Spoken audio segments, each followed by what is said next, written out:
Olha, gente, vocês estão vendo essa pergunta? Quais ou quais os motivos que o faz abandonar uma dieta?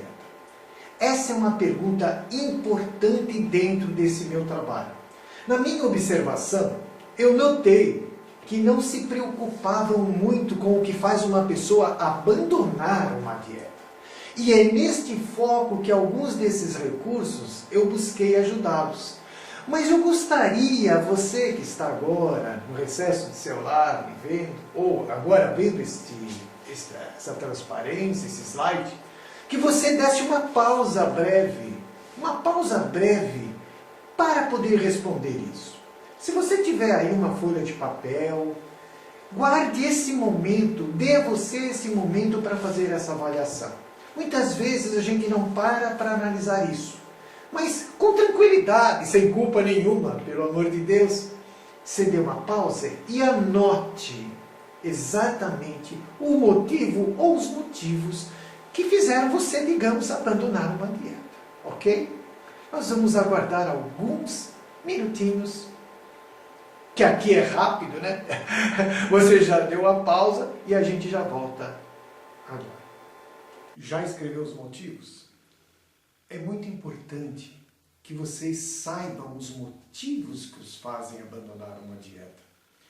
Na neurolinguística, a gente costuma ensinar que existem motivos ou lados internos que poderiam justificar o abandono de uma dieta. Se eu pudesse deixar um exemplo para vocês, por exemplo, você gosta de pudim.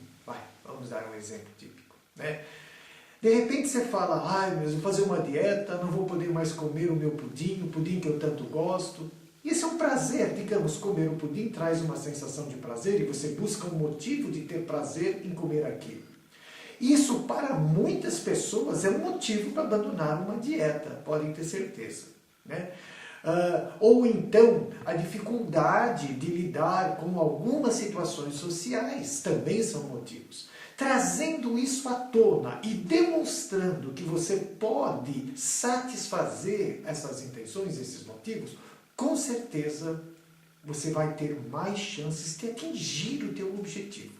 O objetivo não existe um milagre, gente, não existe de verdade, não existe. Existe conhecimento de como você faz por dentro. E sabendo lidar com isso, colocando os recursos corretos, as atitudes corretas, você vai sim atingir. E vai com certeza atingir o que você precisa. Eu agora queria chamar a atenção de vocês para alguns outros fatores que podem de fato fazer uma pessoa abandonar uma dieta. Eu tenho certeza que todos nós enfrentamos alguns desses fatores. Eu vou citar apenas alguns para vocês, porque eu sei que ao trazê-los, que é importante trazer esses fatores à consciência, porque eles fazem parte da realidade da gente, somente com eles bem trabalhados é que a gente vai poder atingir o que a gente busca. Um fator que certamente vocês enfrentam é a influência ou a insistência de amigos e parentes. Muitas vezes é desafiante você resistir à insistência de um amigo e parente. Mas é importante que você considere isso. Porque para você chegar e atingir o que você precisa, é você o foco. E precisa encontrar o que a gente chama em neurolinguística de recursos para reagir. Encontrar comportamentos para dizer um não, por exemplo. Isso é muito importante. O ambiente de trabalho, às vezes, é um fator, né? Colegas se alimentando ou fora de hora, ou a gente mesmo que ainda tem esse hábito. O próprio fim de semana da nossa vida, que envolve prazer, inclusive prazer alimentar, né? Festas, churrascos, etc. Você vê, eu quero chamar a atenção para vocês, que eu não estou desconsiderando. Nesse trabalho, tudo isso é uma realidade. E nada estará fora de ângulo para você participar, né? Festas, Para alguns, que eu chamo de pessoas mais visuais de acesso, né, em neurolinguística, tem pessoas que eu chamo de eixo de entendimento visual, outras de eixo de entendimento auditivo, mas as pessoas que eu chamo de entendimento visual, só de ver o alimento, elas já se sentem movidas, né? E a grande maioria das pessoas é de eixo visual. Também é um fator para ser considerado. Sem falar outros como televisão, internet, passeios. E acredite, até o próprio horário da alimentação, né? O próprio horário da alimentação também é um fator que o nosso dia a dia exige em muitas circunstâncias, mas que se você souber considerar isso e perceber onde que esses fatores podem influenciar, você vai ter o principal, que é o controle, o domínio. Não existe coisa mais importante que você controlar e dominar uma situação como essa. E aí, eu quero chamar também a atenção para vocês de como o meio social, ou até a educação que nós tivemos, foram fatores ou trouxeram elementos muito fortes nas dificuldades que hoje você apresenta.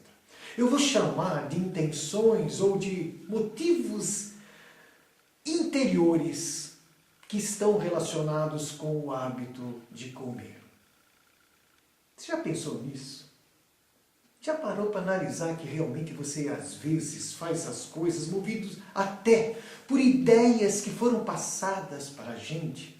Pensamentos, crenças, né? Crenças é um conhecimento muito forte estudado na neurolinguística, que são pensamentos que você veste no corpo e sem perceber acaba influenciando demais em tudo, e em especial o teu hábito alimentar. Um exemplo típico, e eu vou colocar para vocês algumas frases que nós escutamos lá, de repente, lá na infância. Se for o seu caso, medite bem isso que eu vou falar. Alguém disse assim para si, para querer carinho: como para que meu pai me trate bem. Você acha que quem fala isso está comendo por fome? Ou está fazendo isso para receber afeto e reconhecimento?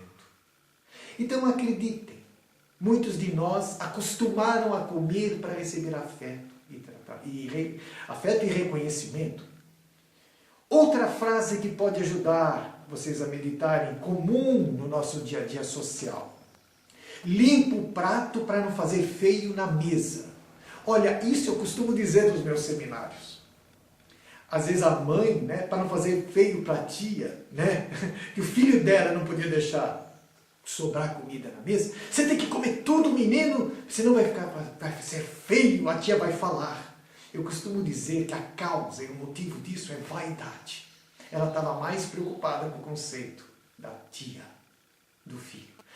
Eu sei que nessa situação vocês poderiam me perguntar: mas o certo é comer o suficiente? Sim, essa deveria ser a correta orientação. Meu filho, coloque só o suficiente e coma. Pouquinho, depois ponha mais um pouquinho para comer. Mas, não. Em função dos hábitos, às vezes ultra alimentares, né? Que nesses encontros às vezes se enchiam os pratos e as crianças eram obrigadas a comer em excesso. Esse é um dos fatores que poderiam ter gerado em nós, hoje, a nossa compulsão até para comer, tá certo? Vou comer, outra frase aqui que me vem aqui, que vou mostrar para vocês, diz: vou comer para não deixar que as visitas percebam que não estou com fome. Para não perceber, que as visitas não perceberem que eu estou com fome. Isto é comer por vaidade. Vaidade é quando eu estou preocupado só com os outros e não com o meu organismo. Vocês estão percebendo? Às vezes, a gente, em vez de perceber a necessidade real do corpo, nós somos nos alimentando baseados no externo, no que os outros queriam, no que os outros achavam, no que os outros determinavam.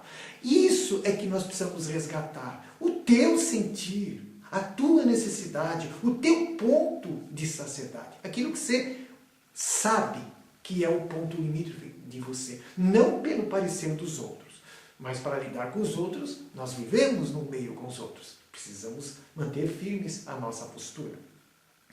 Uma coisa muito comum, né? Dentro de casa, né?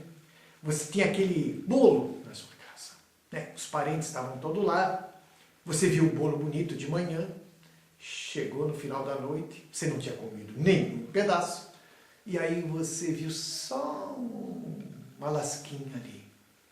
Comeram todo o meu bolo. Não vou deixar esse pedaço para ninguém. E você vai lá e come. A pergunta é simples. Comeu com vontade ou foi por vingança? Vocês entenderam? É muito importante. Aí eu estaria dando um exemplo para vocês do que é ter comido um bolo por vingança. Vocês estão notando como nós comemos por emoção às vezes? É muito importante que a gente tenha em mente que a gente come por emoção. Eu até brinco com as mães que eu atendo e elas perguntam, a criança come por fome? Eu falei, olha, na maioria das vezes por emoção. E nós também aprendemos isso. E muitos dos nossos hábitos acabaram sendo condicionados em função disso. E aquele colega, amigos nossos, que diz o seguinte, bebo cerveja com os amigos somente para acompanhá-los. Mesmo detalhe, mesmo sem ter vontade. Mesmo sem ter vontade. Tomar uma cerveja com os amigos com vontade e num prazer é uma coisa. Mas sem vontade. Existem casos assim. Eu mesmo me defrontei com muitos deles. Ou outro mais comum, como para ficar calmo. Então você usaria o hábito de comer como calmante. Como, gente, se não houvessem outros recursos além da comida para a gente acalmar. Eu acredito que ao mostrar isso para vocês, já deu para perceber que a gente precisa entender os motivos que nos fazem comer. Neste momento, eu vou propor para vocês mais uma vez uma perguntinha. Você pode depois pausar, pause o vídeo e escreva. Você come, eu insisto, eu vou bater de novo nessa tecla. Você come por qual motivo ou quais motivos? Analise. Sem culpas, viu, gente? Analise mesmo. Essa é uma oportunidade para mudar de vez algo tão importante